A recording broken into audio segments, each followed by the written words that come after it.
Muito bom dia, primos e primas, sejam bem-vindos a mais um episódio do Primocast. O Primocast, onde a gente fala sobre vários temas ligados ao empreendedorismo, finanças, investimentos, negócios e um pouco também dos bastidores aqui dos primos. E a gente também fala um pouquinho sobre livros, algo que a gente gosta tanto por aqui. E no dia de hoje, a gente vai falar sobre um tema que com certeza vocês, primos, já estão engajadíssimos, vocês querem muito saber mais, cada vez mais, que é sobre o Tesouro Direto. Só que dessa vez, a gente não tá gravando o nosso humilde estúdio ali, em que o Kaique tem que ficar em pé, porque nem cadeira a gente tem direito lá, né, Kaique? É, a gente tá num lugar meio diferente ali. Diferente, mais tem uns chique. Brasões, você viu ali, a gente tá até num prédio anexo. O anexo? É tão grande que, tipo, a gente teve que ir pro anexo do prédio. Não, e o cafezinho? O Jerônimo veio servir um cafezinho aqui. É alto nível, Kaique. Alto nível. E hoje temos convidados especiais para falar sobre o assunto. Então queria começar agradecendo aqui primeiramente o Diego, que é o gerente do Tesouro Direto. Muito obrigado, Diego. Bom, muito obrigado pelo convite, pela participação, Thiago. Espero que a gente possa esclarecer muitas dúvidas aí sobre o Tesouro Direto hoje. Não, vai ser incrível. Os primos, eles amam o Tesouro Direto. Eles amam tudo que vocês fazem aqui. E hoje não só vocês vão esclarecer dúvidas, como a gente vai criar novas dúvidas. Porque vamos perguntar muito sobre o futuro pra vocês. Não sei nem se vocês sabem o que vai acontecer. Não sei. Vamos ver. Estamos também com o Franco. Na verdade, José Franco, né? Subsecretário da Dívida Pública. Uau, que pesado, hein? Uau.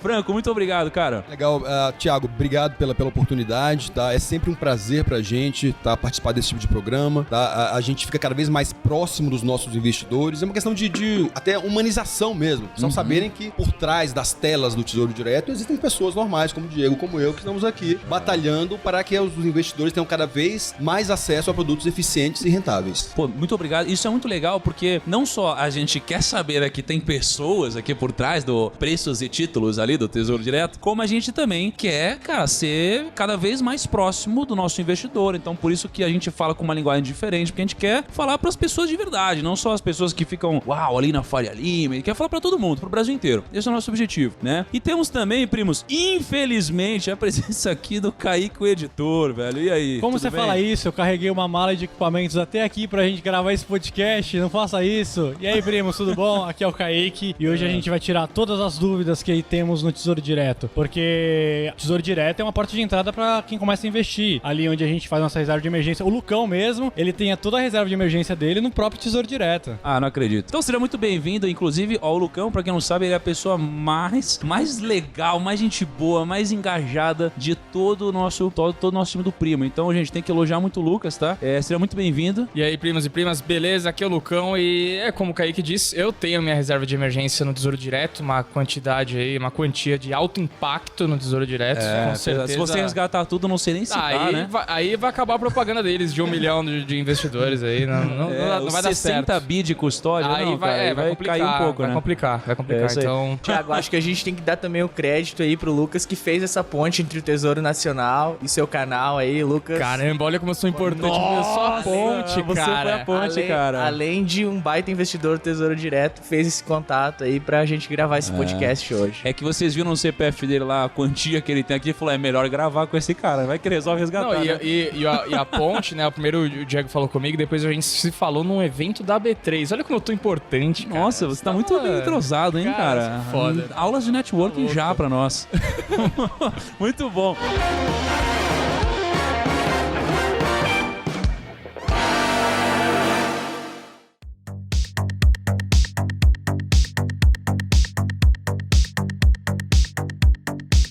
Bom, pessoal do Tesouro, Franco, Diego, eu queria primeiro começar do óbvio, do básico, a gente vai complicando cada vez mais. Quando a gente tá falando de Tesouro Direto, o que de fato é o Tesouro Direto? Qual que é a diferença de Tesouro Direto para Tesouro Nacional? Qual que é a importância disso pro cidadão, pro investidor, pros primos e primas e pro futuro do Brasil? Vamos lá. O Tesouro Nacional é uma secretaria do Ministério da Economia. Dentre as várias funções do Tesouro Nacional, uma delas é a gestão da dívida pública. Então, a gestão da dívida pública, nós nós vendemos os títulos públicos, tá, para fazer a rolagem da dívida, tá? Atualmente o tamanho da dívida, a dívida bruta, é de mais de 5 trilhões de reais. O Tesouro Direto equivale a uma parcela pequena disso, cerca de 60 bilhões de reais, tá? Então, o Tesouro Direto surgiu em 2001, foi uma iniciativa muito em linha de dar o maior acesso à população à compra dos títulos públicos, que até então poderia ser feito só somente pelos grandes investidores e grandes bancos. Então foi justamente para popularizar esse acesso aos títulos públicos. Legal, bacana.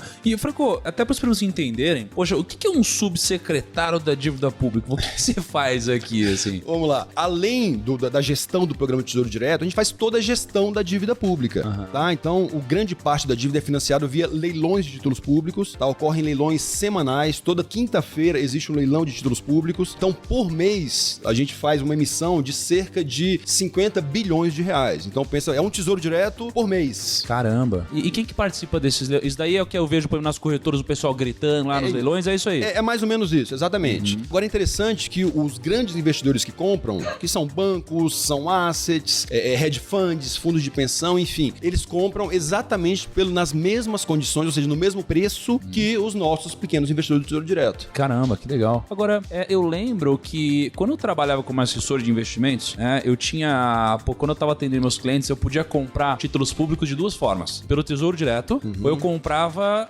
o que a gente chama de título público pela plataforma, ou seja, desses leilões, né? A gente pegava esses títulos pela tesouraria de um banco, de uma corretora. E por mais que a gente pegasse pelos mesmos preços, tem algumas diferenças, né? Tem algumas diferenças, porque, poxa, no Tesouro você tem umas taxas, no título público não. Talvez o pequeno investidor, o investidor que começou agora, nem saiba da existência disso. Qual que é a diferença desses dois tipos de aplicação que existe e como que o investidor pode acessar cada uma dessas formas? Tá, vamos lá. No início do programa, eram exatamente os mesmos títulos que eram vendidos no leilão e vendidos no Tesouro Direto, tá? Mas com o passar do tempo, nós percebemos que o investidor do Tesouro Direto tinha algumas necessidades específicas, tá? Então, os títulos foram customizados para o nosso investidor do Tesouro Direto. Por exemplo, existe um título que é a NTNB principal, é o Tesouro IPCA+, que é especificamente para o título do Tesouro Direto. Por quê? Porque muitas vezes, quando o investidor recebe o cupom, que é o pagamento de juros semestral, ele vai ter que reinvestir aquilo, tá? Então aquilo, muitas vezes, para o investidor, acaba sendo um problema. Então criamos especificamente títulos sem o pagamento de cupom,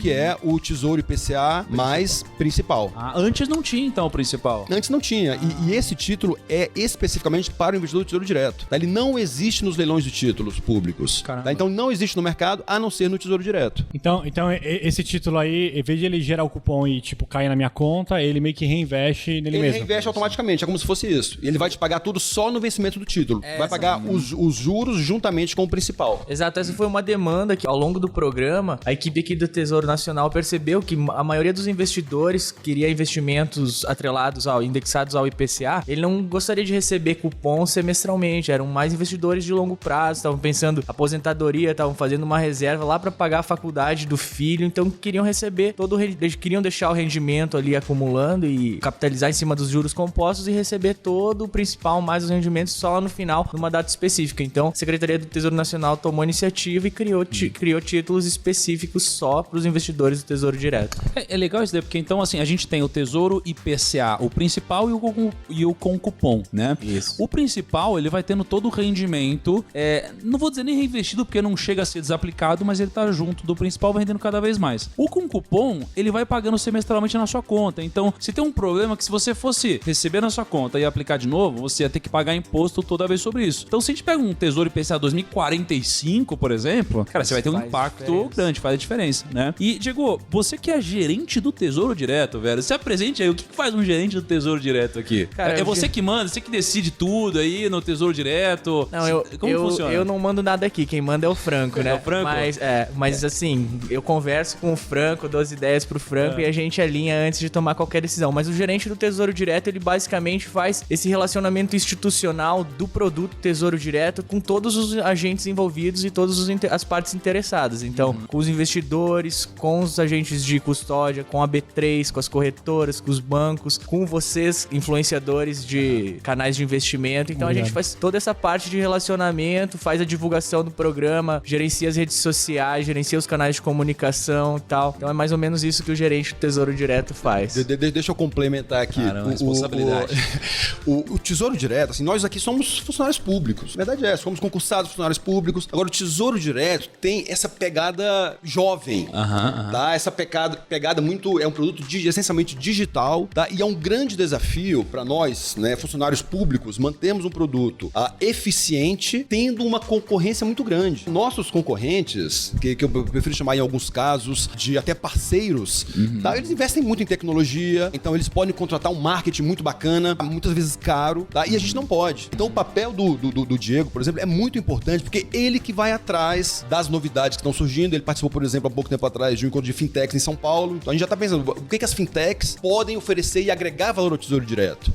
Tá? Foi o Diego, por exemplo, que falou, pô, vamos lá fazer um programa lá com o Primo Rico, que o Primo Rico tem uma audiência boa. Ele falou, é mesmo, Diego? Então vamos nessa. Vamos nessa, os primos são incríveis. Muito bom. Cara, o Diego, quantos anos você tem, cara? Eu tô curioso aqui. Cara, eu tenho 32 anos. 32 anos? Completei aí dia 10 desse mês, 32 anos. Oh, parabéns, cara. É isso aí. Valeu. Muito bom. O Diego e o Franco, né? Eu queria saber, vocês falaram que esse Tesouro Direto começou em 2001, certo? Mas antes disso, já tinha um Tesouro Direto? Como é que funcionava? Porque a poupança já vem de muito tempo e acho que é por isso, né? Entrou na cultura do brasileiro, é por isso que tem esse exército de investidores de poupança aí. E hoje a gente tenta mostrar que o Tesouro Direto é uma alternativa muito mais interessante e até mesmo mais segura. Mas por que o Tesouro demorou tanto pra aparecer? Como é que funciona isso? Já em outros países já tinha faz tempo? Como é que funciona isso? Tá, pensa o seguinte, a venda de títulos para pessoas físicas já existia há mais tempo em outros países, tá? Nos Estados Unidos, por exemplo. Agora, era uma outra dinâmica, tá? Nos Estados Unidos, por exemplo, você podia comprar no correio e era físico. O Tesouro Direto, por que demorou tanto para surgir? Eu acho que ele tem muito a ver com o processo de inclusão digital da população, tá? Com o desenvolvimento tecnológico, tornou mais acessível a venda de produtos para as pessoas físicas, tá? A um baixo custo. É importante mencionar isso, porque se você sai do mundo digital, começa a ter uma estrutura de custos diferentes e que perde e faria isso perder a competitividade do produto. Então a internet foi fundamental para vocês nesse processo. Sem dúvidas, foi fundamental. Antes do evento do Tesouro Direto, a única maneira de as pessoas terem acesso aos títulos públicos era, primeiro, pessoas com mais condições financeiras poderiam comprar diretamente nas corretoras, por exemplo. E uma outra maneira era via fundos de investimento, as assets, com uma taxa de administração muitas vezes alta. Então, eu acho que o Tesouro Direto foi fundamental, foi um elemento fundamental nessa revolução pela qual nós estamos passando, o nosso mercado financeiro está passando, de você tirar um pouco o poder dos gestores financeiros, né, das assets, dos fundos de investimento e dar esse poder para a própria pessoa fazer a gestão do seu portfólio. Franco, grandes bancos, parceiros ou concorrentes? Não, são parceiros. Interessante essa pergunta, que no passado os grandes bancos cobravam a taxa de custódia chegou a cobrar de 4%. Total. Então, Época boa para ser um assessor de investimentos, né? Era tão fácil bater era tão fácil, né? Era tão fácil. Agora, é interessante que os grandes bancos também perceberam que, ao não incentivar o Tesouro Direto, eles estavam, na realidade, perdendo clientes. Porque os clientes saíam dos grandes bancos, iam muitas vezes para uma corretora, onde tinham mais opções de investimentos. Então, é por isso que os bancos perceberam isso e também zeraram a taxa de custódia, tá? Eu acho que foi uma grande jogada, uma grande decisão que eles fizeram, e pensando no business deles mesmo. Verdade, é isso, Thiago, isso mostra um pouco desse conceito que o Tesouro Direto tem também de fomentar a competitividade do mercado financeiro. Porque a partir do momento em que alguns agentes menores cresceram ofertando Tesouro Direto a taxa zero, grandes players aí do mercado tiveram que se movimentar na mesma direção. Porque o investidor chegava lá e falava, pô, eu quero investir em Tesouro Direto. Via lá que tinha essa opção, mas uma taxa alta e tal, e de repente começava a pesquisar, partia para outra instituição financeira. Então as instituições financeiras se movimentaram, quase todas hoje reduziram a taxa de administração do Tesouro Direto para zero, o que no final reflete em benefício para o investidor final, que tem cada vez menos custo para fazer seu investimento em produtos com uma rentabilidade boa. Mas, e o Tesouro, por exemplo, o Lucão ele investe no Tesouro Direto hoje. Para onde o dinheiro dele tá indo? Ele tá comprando o título, a dívida, mas para onde esse dinheiro é direcionado? Os recursos oriundos do Tesouro Direto vão para o caixa da dívida, assim como os recursos da venda de títulos via leilão. Então, o caixa é único. único. Do ponto de vista de gestão, ele é único. A diferença é que o Tesouro, os investidores do Tesouro Direto podem comprar diretamente os títulos. Então, o que o Tesouro faz com esse dinheiro? Grande parte é utilizada para rolagem da própria dívida pública. Além disso, uma parte é utilizada para financiar o déficit primário. Pelos últimos 6 anos, aliás, desde 2014... O que seria o déficit primário? O déficit primário é o seguinte, o governo gasta mais do que arrecada. Então, como financiar esse déficit? Com a emissão de títulos públicos, seja via Tesouro Direto, seja via leilões da dívida. Uma coisa, só pra gente contextualizar aqui, a gente tá falando que quando a gente investe no Tesouro, na verdade, a gente tá emprestando dinheiro pro governo, de certa forma, né? É isso. Pra gente poder financiar a dívida pública.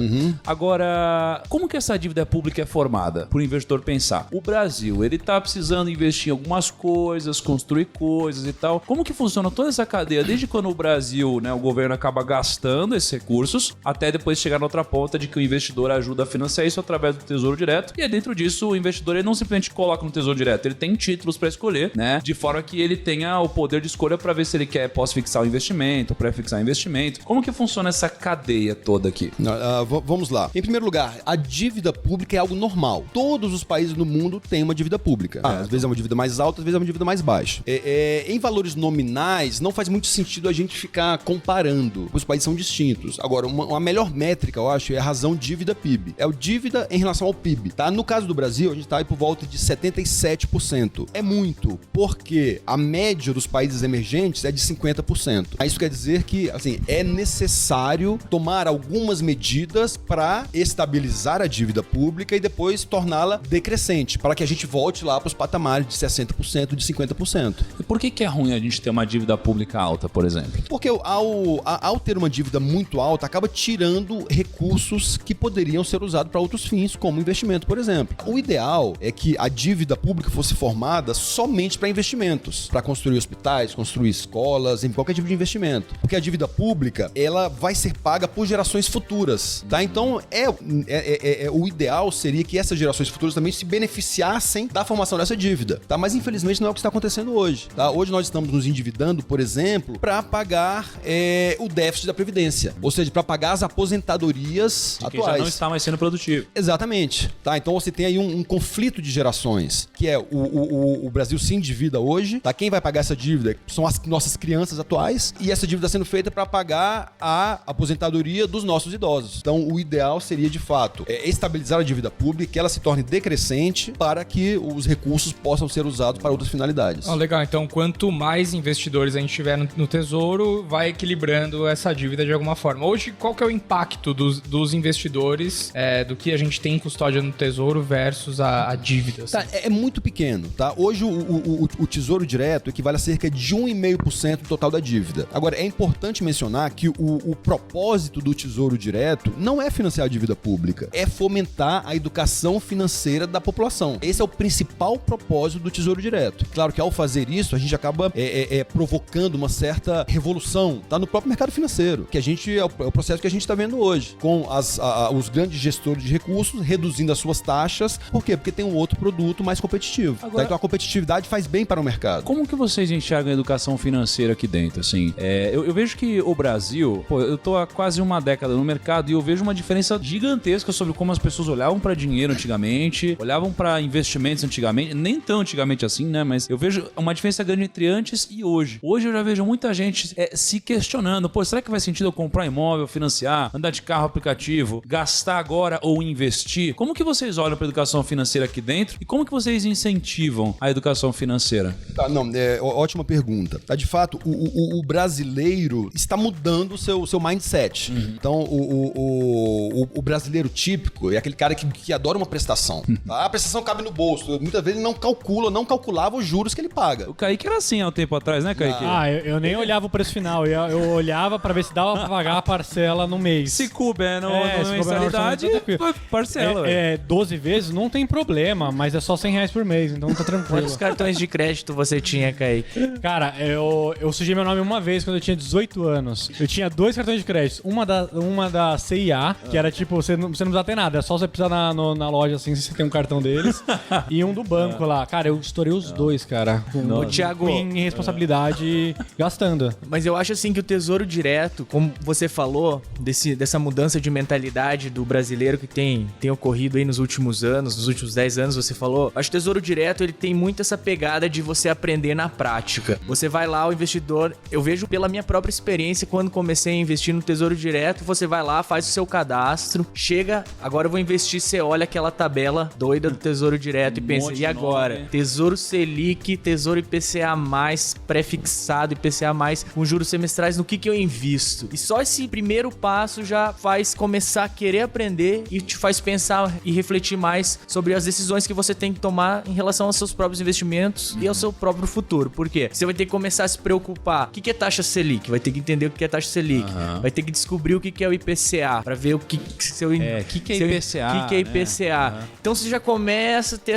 a noção dos conceitos básicos necessários para sua própria vida pessoal, os seus investimentos e para sua vida cotidiana. Então esse primeiro contato ali com os títulos do Tesouro Direto, com as várias oportunidades e possibilidades que você tem de investimento, te faz começar a refletir e querer aprender sobre o mercado. Depois você começa a tomar decisões. Vamos lá, a maioria das pessoas começa investindo pelo Tesouro Selic, que é o investimento mais conservador, você tá todo pós-fixado, vai lá, vai sempre crescendo o valor do seu título, então você tá mais tranquilo. Depois a pessoa começa a perceber que tem outros títulos com uma rentabilidade mais razoável, melhor do que o Tesouro Selic. E aí a pessoa que lá na frente não quis investir num Tesouro IPCA+, ou num Tesouro pré-fixado porque os vencimentos eram mais longos do que o Tesouro Selic, que você pode resgatar ali a qualquer momento sem esse problema de marcação a mercado, você vê que se passaram 2, 3 anos, 4 anos, você tá lá ainda em Tesouro Selic. Você pensa, 2 anos, 4 anos não é tão longo prazo assim. O tempo passou. Então, que esse tipo de pensamento e de mudança de comportamento que o Tesouro Direto e o fato de existirem vários títulos para você escolher, faz as pessoas irem atrás. Faz as pessoas irem atrás de mais conhecimento, cada vez mais. Agora, a gente tá falando aqui sobre Tesouro, título, Selic, IPCA, e é muito possível que tenham primos que estão chegando agora e não sabem exatamente o que é o Tesouro Selic, Tesouro IPCA, Tesouro pré-fixado. Só que como eu já devo ter explicado, pelos meus cálculos, umas 48 vezes o que é o Tesouro Direto, etc.,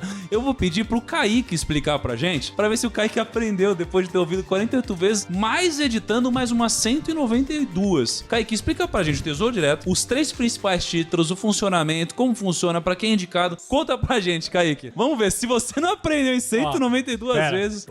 O Tesouro Selic é o título, como que ele já falou, é o mais conservador, que você pode resgatar a qualquer momento, ele tem liquidez D+1, que você pode resgatar e investir a qualquer momento. Aí tem o IPCA... calma, qual que é a finalidade dele? Pra que pra reserva de emergência. O que é reserva de emergência? Reserva de emergência é... Se você é um CLT, você tem que ter pelo menos uns 6 meses do seu custo mensal guardado numa reserva de emergência, que um ótimo investimento é o Tesouro Direto, mas aí também tem fundos do Tesouro também, que tem algumas assets que compram um Tesouro Direto para fazer esses fundos. E se você é um autônomo ou um empresário, você tem que ter 12 meses do seu custo de vida investindo num investimento de liquidez. Aí tem o Tesouro IPCA. E aí? Que é um tesouro... Pera.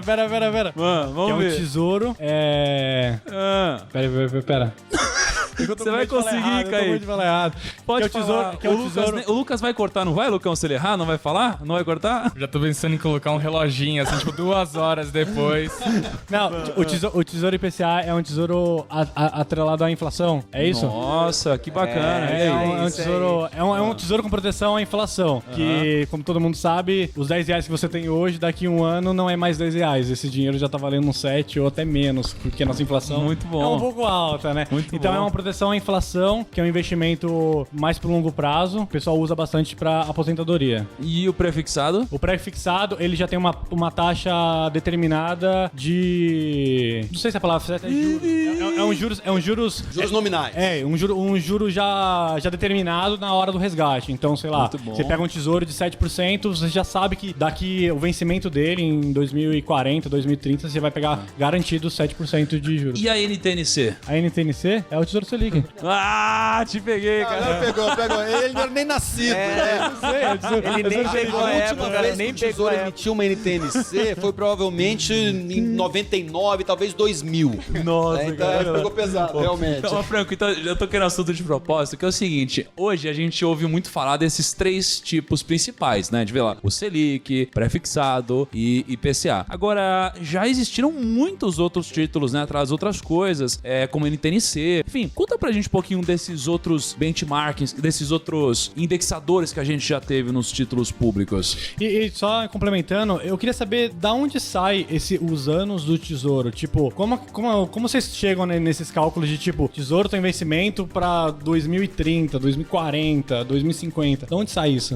Tá, vamos lá. São duas. Vou primeiro responder a pergunta do Thiago. Os títulos antigos, né? Tinha NTNC, que era indexado ao IGPM. Na época, o principal índice de inflação, a inflação pode ser medida de várias maneiras. O IPCA é um índice de inflação, tá? O IGPM, o IPCA é calculado pelo IBGE, o IGPM é calculado pela FGV. Tem N índices de inflação. O mais utilizado era o IGPM. Agora, ele sofre muito impacto da variação cambial, por exemplo. Então ele tem alguns problemas como índice de inflação. Tá? O IPCA é um índice utilizado pelo Banco Central no sistema de meta, no regime de meta de inflação, por exemplo. Então, em algum momento, ele falou, não, vamos deixar de emitir NTNC, vamos passar a emitir NTNB. Chega de IGPM, vamos emitir só IPCA. E isso foi feito. Um outro título que era muito popular na época era a antiga NTND, D de dado. Era um título indexado ao dólar. Pensa que naquela época tinha uma memória inflacionária muito grande. Então, muitas vezes, o investidor, para se proteger da inflação, ele corria pro dólar, na realidade. Não faz sentido, não, emitir mais um ligado a dólar, porque tem tanta gente querendo indexar a parte do dinheiro em dólar, compra fundo cambial, investe em ação lá fora. Não, é verdade. Fora que todos os produtos, a maioria dos produtos que a gente tem hoje é em dólar, né? Tipo, celular, gastos, né? Assim. Equipamento, roupa, tudo é atrelado ao dólar. Vida, esse Kaique aí é quase um gestor de fundos, Tudo hein? em dólar, cara. Que Você tá comprando as paradas, mano. O primo tá me levando pra passear. Tô financiando, Kaique. Não é comigo não, não é comigo não.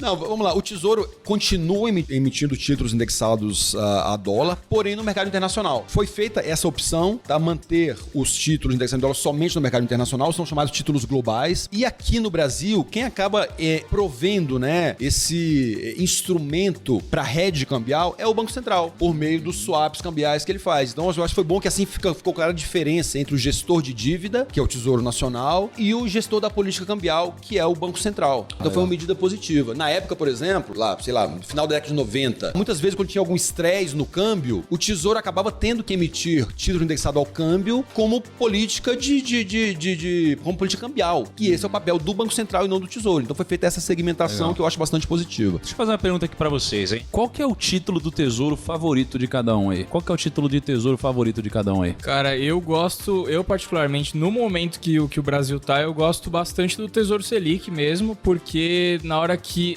todos os títulos têm liquidez diária. Você não gosta de emoção, é isso? Mas é Zero porque emoção. ele não sofre um impacto, ele não tem essa marcação ao mercado. Então, por exemplo, se eu quiser aproveitar ações ou alguma coisa assim, em algum momento, alguma crise, não sei, eu tenho liquidez ali sem nenhum impacto. Aliás, vou deixar o pessoal responder a cada título preferido, depois eu vou emendar uma outra pergunta já. Diegão, qual que é o seu título favorito, cara? Cara, meu título favorito é o IPCA mais 2045.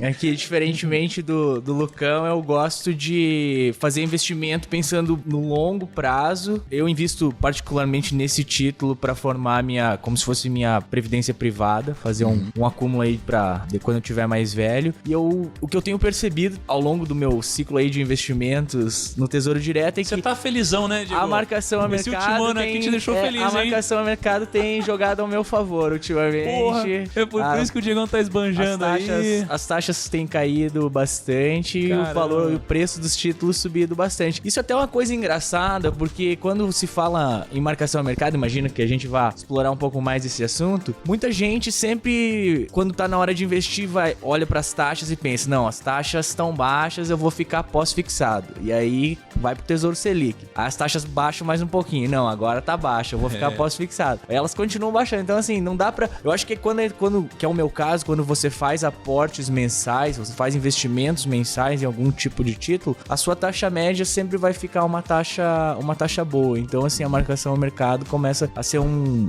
item positivo, mesmo que isso implique ali uma variação no preço dos títulos que você tem. E é difícil você imaginar uma taxa em 2045 maior do que a taxa Selic de hoje também, né? Então, vamos ser sinceros, né? Exato, quando você faz... Essa é a grande vantagem vantagem da liquidez diária de todos os títulos do Tesouro Direto. Imagina, mesmo que se você investe num título aí que vai vencer em 2045, teoricamente, se até 2045 em algum momento a taxa estiver menor do que a que você fez o investimento, você pode resgatar seu título com uma rentabilidade até maior do que a que você contratou para aquele período. Então, é um investimento que, assim, eu não consigo enxergar, eu consigo enxergar poucos investimentos que te dão tamanha flexibilidade como o Tesouro Direto, que te fala, ó, se você resgatar no vencimento, você vai ter a rentabilidade contratada. Se você quiser resgatar antes, você pode ter uma rentabilidade, inclusive, maior do que a contratada.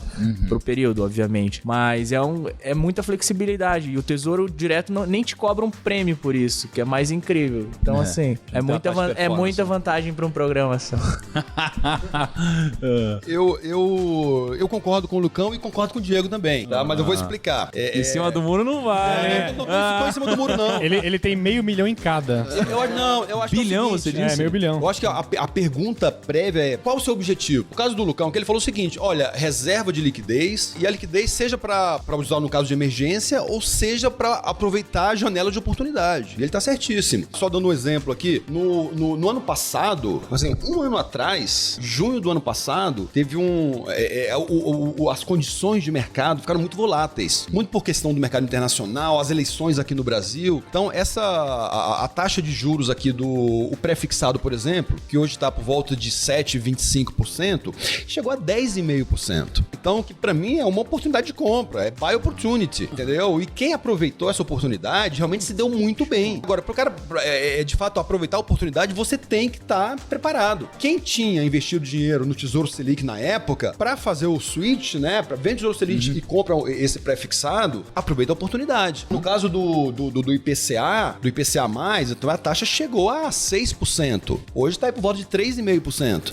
É isso. Tá? Então você foi beneficiado com toda a marcação ao mercado. Então, se o objetivo é uma reserva de liquidez e você está preparado para aproveitar as oportunidades, Tesouro Selic. Se tiver mais um objetivo de médio ou longo prazo, a pagar a faculdade do filho, ou mesmo previdência, Tesouro IPCA mais principal. Legal. Tá? Sem dúvidas, eu acho que é isso. E o Diego falou uma coisa importante, a questão da taxa média. Tá? Se você, assim, ninguém aqui vai adivinhar o futuro. Tá? Então, você, ao fazer a taxa média, cada mês você compra um pouco. Então, assim, fatalmente, hoje eu escuto muito falar, olha, as taxas estão muito baixas. Então, muita gente fala, tá na hora de vender o tesouro. Pergunto, tudo bem, pode até vender e realizar lucro, mas você vai fazer o quê com o dinheiro? Porque o custo de oportunidade tá baixo em geral. É, exatamente. O pessoal, eles sempre se questionam, né? Nossa, agora que já marcou o mercado dessa forma, será que vale a pena sair e realizar lucro? Pô, mas geralmente quando te beneficia muito sair, dificilmente vai ter também uma outra opção tão boa a ponto de justificar a saída. Então, geralmente não muda muito. A não ser que você esteja prevendo que o mercado vai voltar e acerte. O que também é muito difícil, né? É igualmente difícil. Pô, você tava falando agora, eu tava lembrando de uma vez eu tinha um cliente que chegou com uma taxa pré-fixada lá atrás, cara, que era assim, mais de 16% ao ano pré-fixado, cara. Olha só, uma coisa que... Será que vai acontecer de novo? Acho que não. Acho que não, cara. Eu acho que também não. Acho que não. Né? Eu espero que não, cara. né, Franco? Espero que não, né, Franco?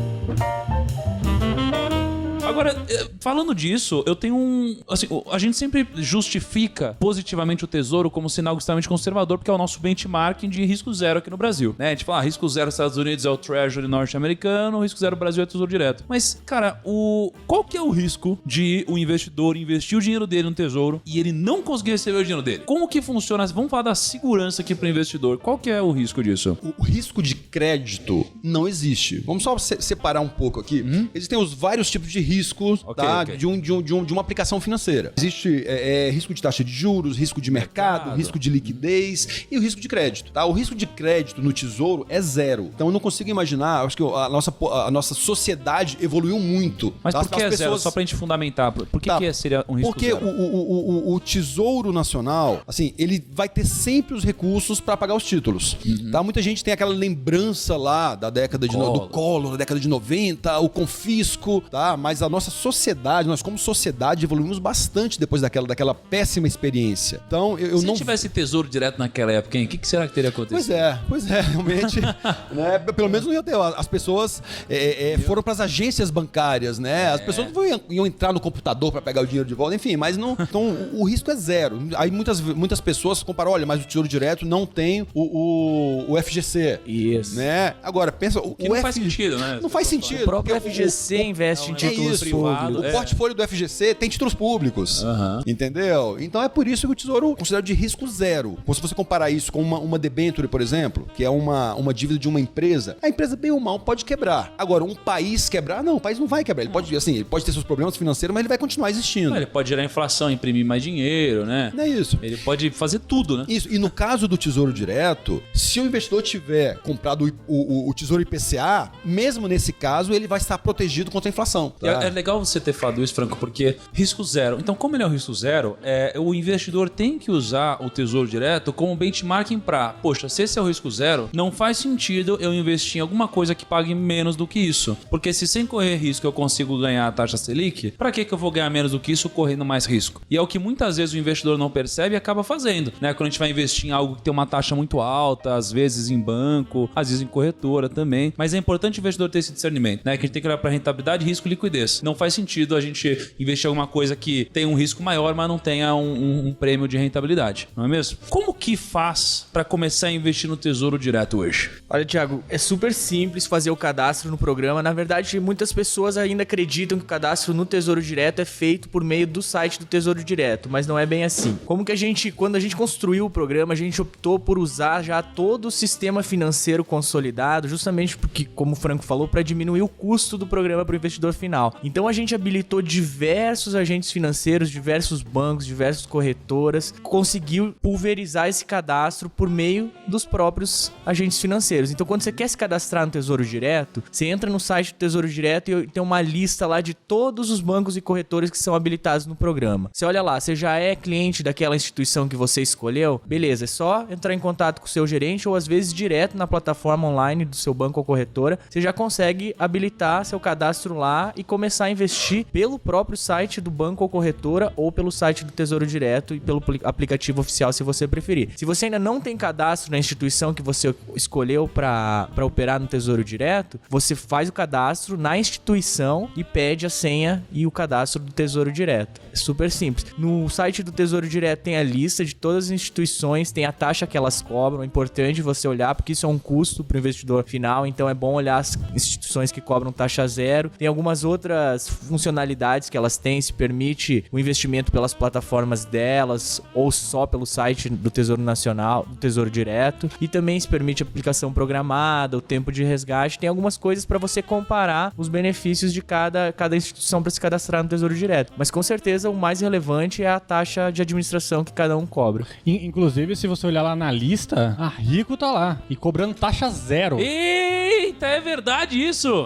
E inclusive o Lucão investe pela Rico. E uma coisa que eu acho que é muito legal do site do Tesouro e que eu usei bastante, inclusive, na hora que eu fui fazer esses investimentos, é o simulador do Tesouro, cara. É um simulador legal. bem completinho. Realmente. Até você consegue colocar os aportes mensais lá e tudo mais, consegue simular com o título que você quer. Então, é bem legal porque você... E além disso, você tem um comparativo direto já com a poupança, com o CDB. Então, é bem legal. Lucão, deixa eu te falar da história do Tesouro Direto até a gente chegar nesse simulador. Depois o Franco, que conhece melhor, até complementa aqui minha fala. O Tesouro Direto, ele surgiu, como a gente tava falando, com essas siglas, NTNB, NTND, NTNC. Até hoje, o pessoal de mercado fala assim. Eu não compraria E assim, e o programa, imagina, se as pessoas às vezes não conhecem os conceitos básicos aí de economia Selic e IPCA, imagina entender essas siglas. Mesmo pessoas que entendem de mercado às vezes não entendiam. Então o Franco aqui já tá... Eu nem tava no Tesouro Nacional na época, mas o Franco, o pessoal aqui, vislumbrou que um dos gargalos do programa era que as pessoas não entendiam os títulos. Primeira coisa, vamos alterar o nome dos títulos para nomes fantasia que indiquem mais ou menos qual é a rentabilidade do tipo de título. Então se mudaram-se os nomes para Tesouro Selic, Tesouro IPCA+,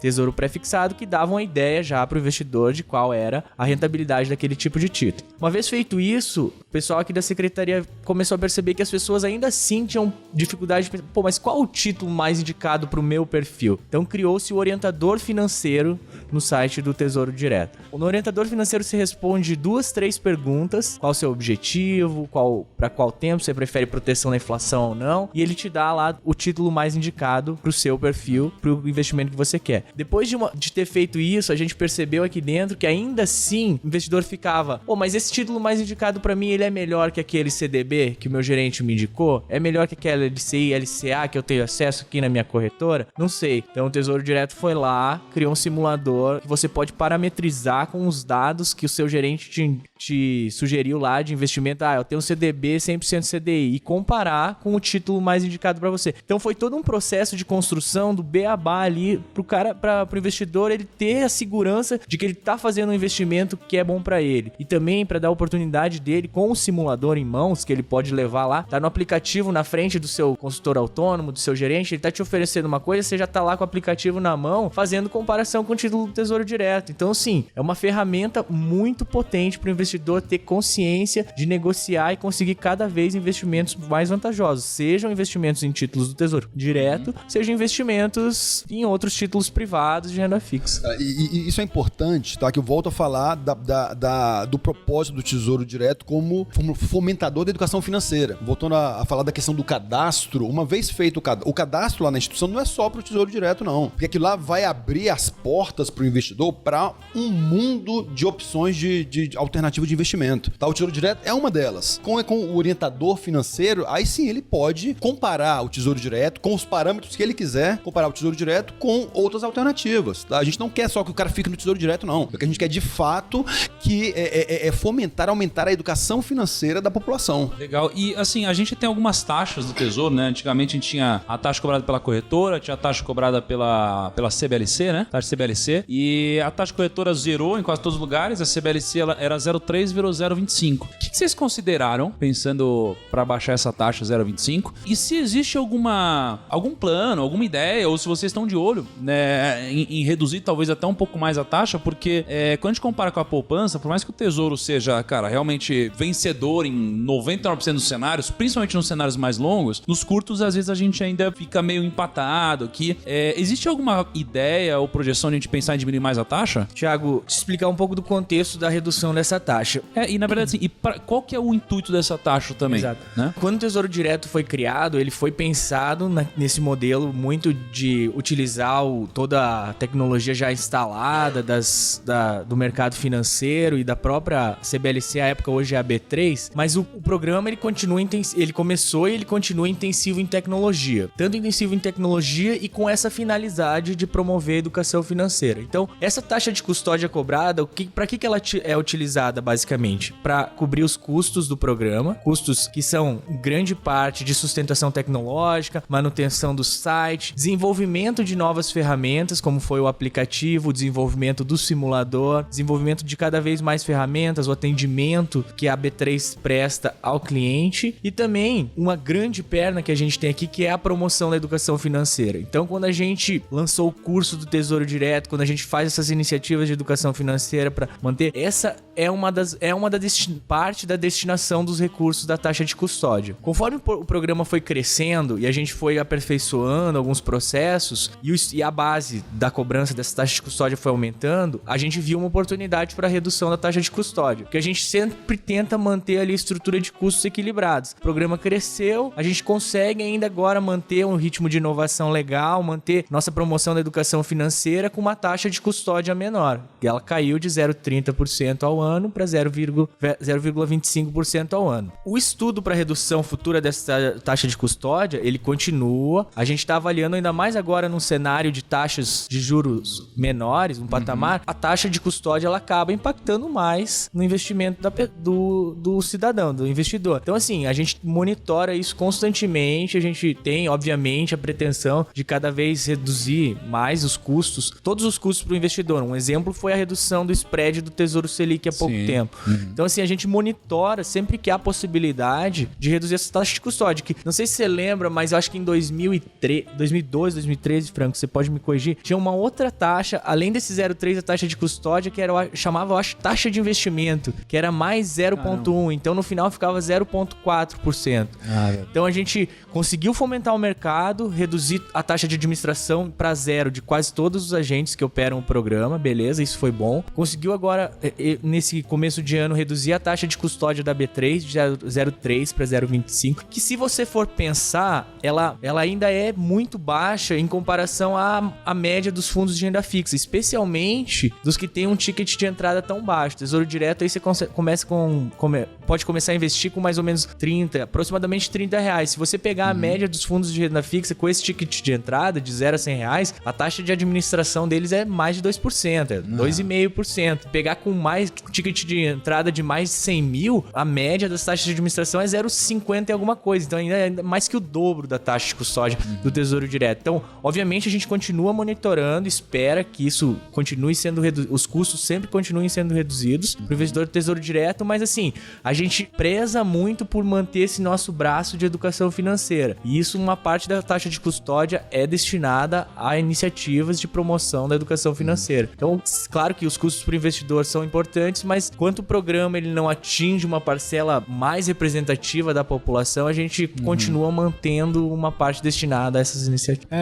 Aqui no Tesouro Nacional, vocês têm alguma campanha, alguma coisa para levar o Tesouro Direto para, tipo, todo mundo? Por exemplo, propagandas na TV, internet? Porque hoje a gente vê todo dia, em todos os canais, tem propaganda de algum banco falando sobre poupança ou falando sobre o banco. Vocês têm algum plano, ou verba, ou ideia para levar o Tesouro para TV ou propagandas? Pensa o seguinte, essas propagandas custam dinheiro. Então, dada a situação fiscal que a gente tem, eu acho que não é exatamente uma prioridade a gente gastar dinheiro com marketing para fazer propaganda do Tesouro Direto. É claro que a gente usa muito as mídias digitais. E o Tesouro Direto, por ser um produto competitivo, moderno e eficiente, ele tem uma publicidade espontânea. Então a gente acaba se aproveitando dessa publicidade espontânea. E com o processo de inclusão digital, daqui a tendência é se intensificar cada vez mais, eu acho que fatalmente o público do Tesouro Direto vai continuar se ampliando. Agora, me fala uma coisa, eu sempre tive uma dúvida, eu nunca consegui sanar ela, tá? E na época eu lembro que eu perguntei pra várias corretoras e nunca consegui, que é o seguinte: hoje, quando a gente compra um título via Tesouro Direto, esse título ele fica custodiado na CBLC, né? Sim.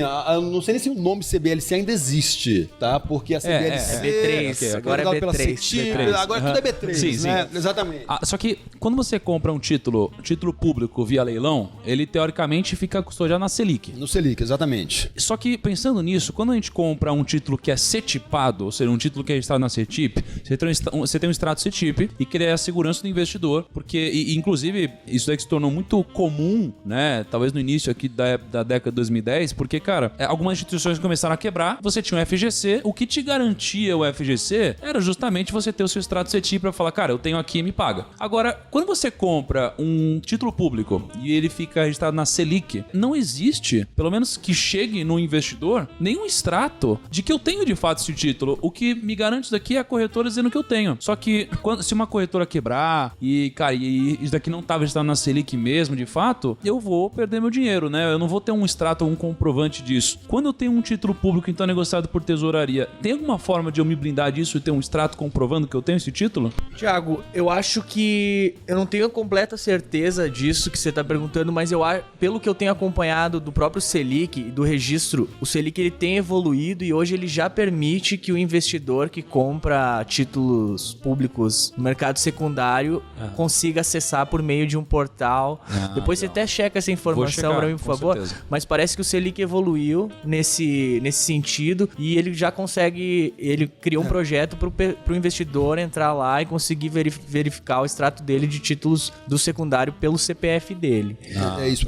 Veja bem, quando o Tesouro Direto começou, lá em 2001, um fator importantíssimo foi o fracionamento dos títulos. Hoje, um título mais barato, o título inteiro é o que? Uns R$700. Um tesouro prefixado, por exemplo. Agora, o que permitiu que o pequeno investidor tenha acesso é o fracionamento, tá? Então hoje ele pode comprar 1/10 desse valor. Tá? E na época só a única empresa que se dispôs a fazer isso foi a CBLC. Agora, na prática, a CBLC, ela sempre teve uma chamada conta ônibus dentro do Selic, que é a central de custódia. E é como se nessa conta ônibus a gente tivesse a visão total de cada passageiro do ônibus. Então tem o CPF de cada um lá. Então, assim, respondendo a sua pergunta, o investidor que comprou pelo Tesouro Direto, ele está garantido. Sim, tá?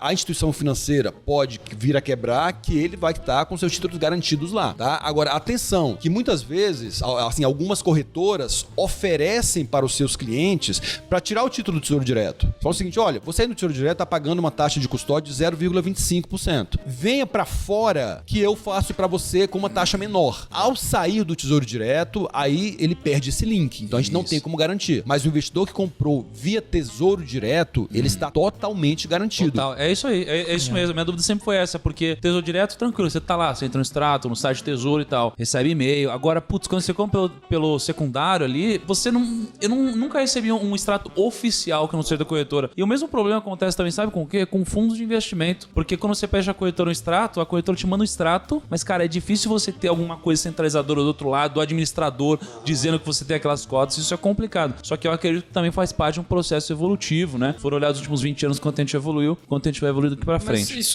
isso não fica naquele... Eu pensei que ficava naquele canal eletrônico do investidor lá. Cara, quando você compra pelo mercado secundário, não. Não fica. Olha só. Você não consegue ver. Acho que no canal eletrônico você só vê o que é ser tipado. É, só o que é ser tipado, da B3, né? O que é Selic, não.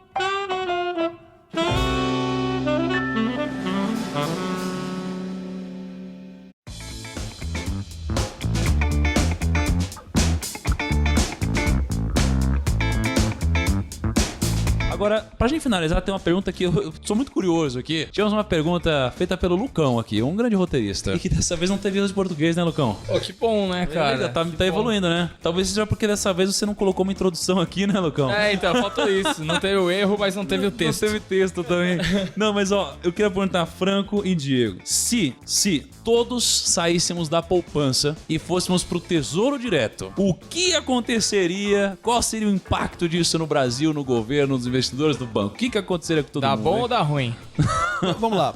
Normalmente tem essa comparação direta com a poupança, por ser o produto mais popular no Brasil.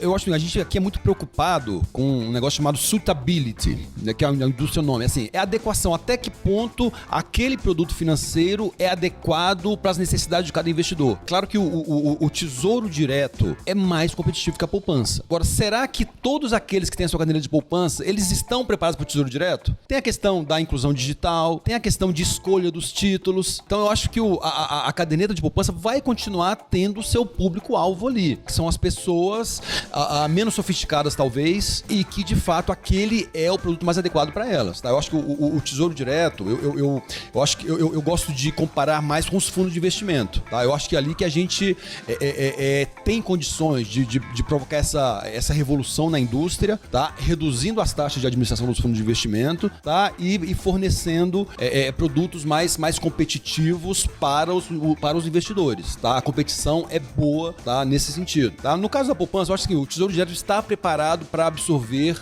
volumes maiores, seja advindos de fundos de investimento, seja advindos da caderneta de poupança. Eu acho que o Tesouro Direto ele tem um título indicado para cada tipo de investidor. Às vezes, o fato da poupança existir há tanto tempo e o próprio processo de investimento na poupança, às vezes a pessoa tem uma conta poupança e isso já fica lá na poupança. Eu acho que às vezes ela tá tão despreocupada e tão despreocupada com a rentabilidade, mais preocupada com a tranquilidade do serviço, teoricamente, que é simples, super fácil o procedimento ali de deixar os recursos na poupança, que ela não vê tanto problema. Mas é o que eu sempre falo para as pessoas que eu apresento o Tesouro Direto. Pego ali, mostro o simulador para elas e falo, ó, bota os parâmetros aqui do seu investimento. Às vezes a pessoa nem sabe quanto o investimento dela tá rendendo, né? E ela bota ali e eu penso, em que prazo você quer deixar isso investido? Aí vai lá e bota e compara com algum dos títulos do Tesouro Direto. Eu fiz isso, inclusive, pra convencer minha mãe a investir no Tesouro Direto. Mãe tava na poupança, ela não. Sempre é mais difícil Mas de tirar da poupança. minha poupança tá rendendo bem, eu vou deixar ali só uns 5, 6 anos. Peguei, fiz uma comparação no título, lá deu tantos mil reais de diferença. Eu falei pra minha mãe, ó, se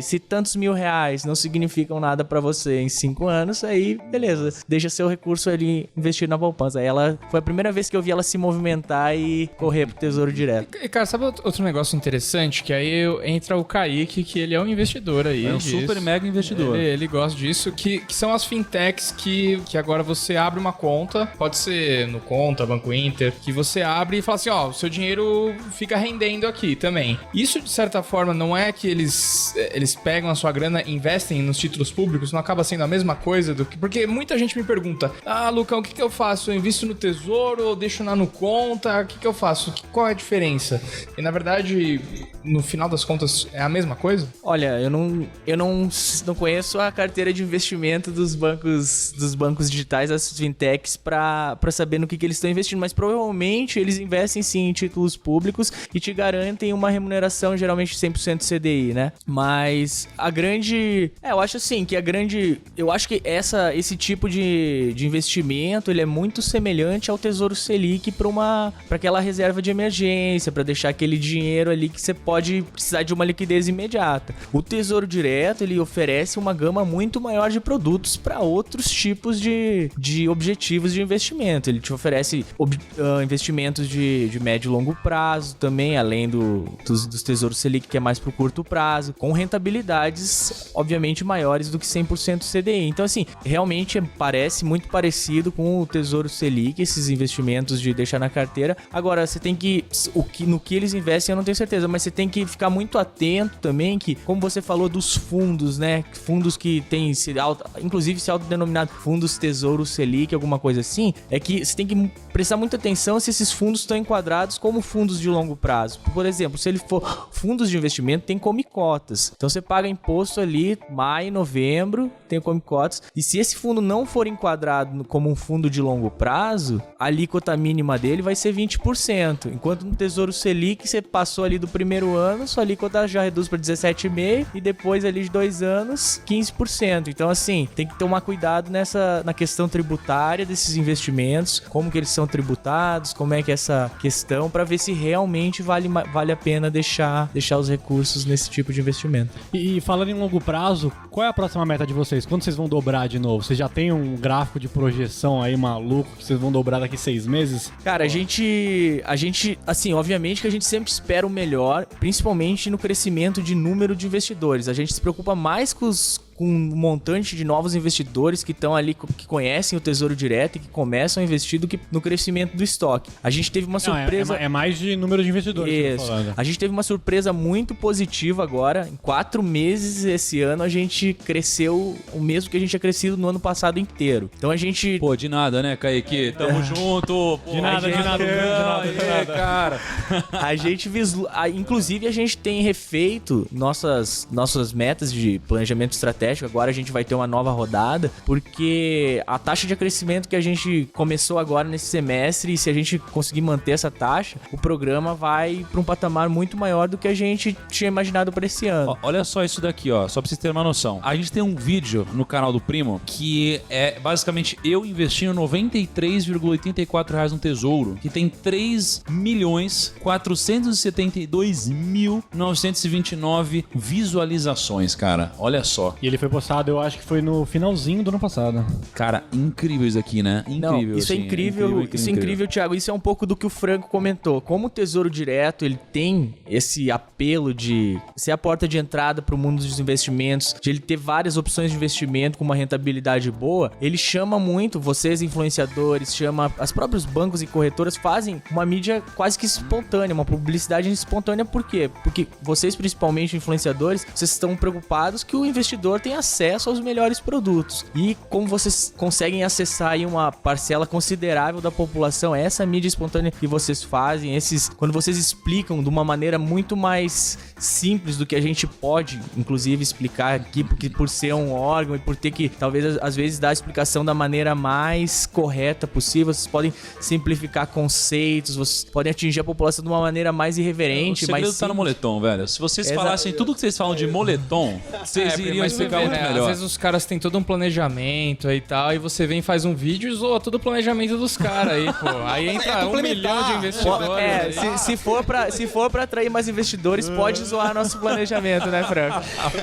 Ó, eu tenho um projeto pra sugerir pra vocês aqui pra gente finalizar, que é o seguinte. Eu tenho uma ideia pra vocês trazerem muito mais investidores, inclusive pesados também, que é o seguinte. As ideias de $1 milhão aqui do Não, a primo. gente tem ideias boas, cara. Ideias pesadas. realmente. Sabe o que eu vejo? Eu vejo o seguinte, pra mim, o meu grande problema, Thiago, eu sou um investidor, que eu não tô mais numa fase iniciante e tal, então, pra mim, o Tesouro Direto, ele tem ele serve pra alguns pontos específicos, como que você falou, Tesouro IPCA, às vezes uma reserva de emergência, mas eu já uso outras coisas pra minha reserva de emergência. Mas, cara, o meu problema é o imposto no Tesouro.